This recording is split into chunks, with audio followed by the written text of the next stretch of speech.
Me thinking, I wonder what years they were, but we're talking about, it's amazing, 62 years, from 1943 to 2005.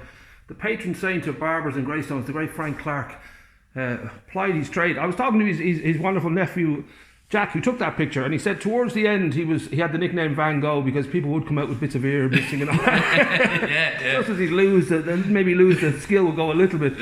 But this is someone obviously that you feel, well, he is a fitting tribute to have in your barbershop. Absolutely, yeah. And we only opened here this year, 2020, and I'd heard stories. I mean, I'm not from around here, but I'd heard stories of the original Patron Saint of Barbering out here in Greystones, Frank Clarke, and a lot of the older customers who come into the shop would talk about him. I think he was basically the only barber out here for a long time.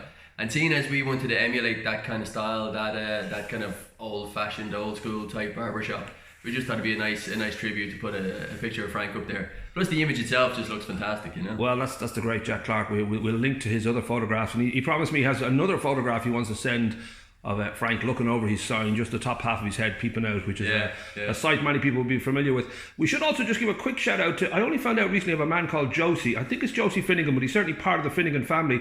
But he had a barbershop around where Cafe Grey is now, and his tradition was he would go over to the Burnaby to have a pint, and whenever he saw somebody walk into his barbershop, he always said, oh, another rat in the trap, and he'd run over, and that would be. So I must figure him out too, because I'm sure he's a big part of the history. But certainly for my generation and the generation before, Frank is the man, and I think what he reflects to is the part that a barbershop can play in a community, because it's kind of, it is a place that men and women go and they feel sort of a connection to that. So I think especially with that kind of longevity. I mean, I think he was here over 60 years. Yes, which is a huge legacy to have in one town, in one place. I mean, I won't be here 60 years because I'm too old to begin with, you know.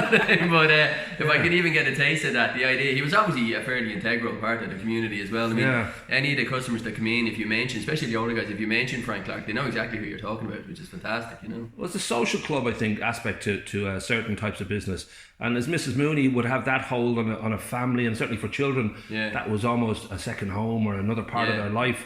And I think I certainly went to Frank for many years, and it felt that I knew him well just from that sort of simple visit. So there is a great social aspect to it. And now with, thankfully, the lockdown lifting and hopefully the world coming back to some sort of normality within 3 to 6 months or so, I think that need to interact and be part of other homes, other places is going to kick back in a big way. Especially at the moment, especially in this day and age, as they say. I mean, it's always had that feel, the barbershop, the idea that there's a social aspect to it, you can come in and chat. And now that, I mean, the pubs are different now. Even if we can get back to having a pint or whatever, they're still going to be a different thing. And I think, particularly for the lads of Greystones, there's that outlet where you can come in, especially somewhere like this where you can kind of spend a bit of time. It's not just in and out. You can actually have a bit of a chat. You can have a beer. You can get your haircut.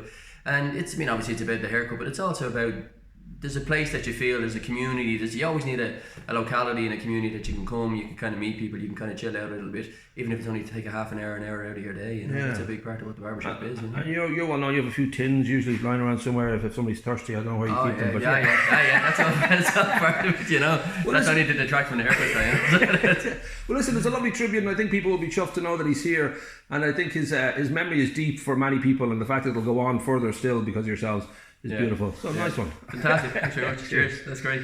Beautiful.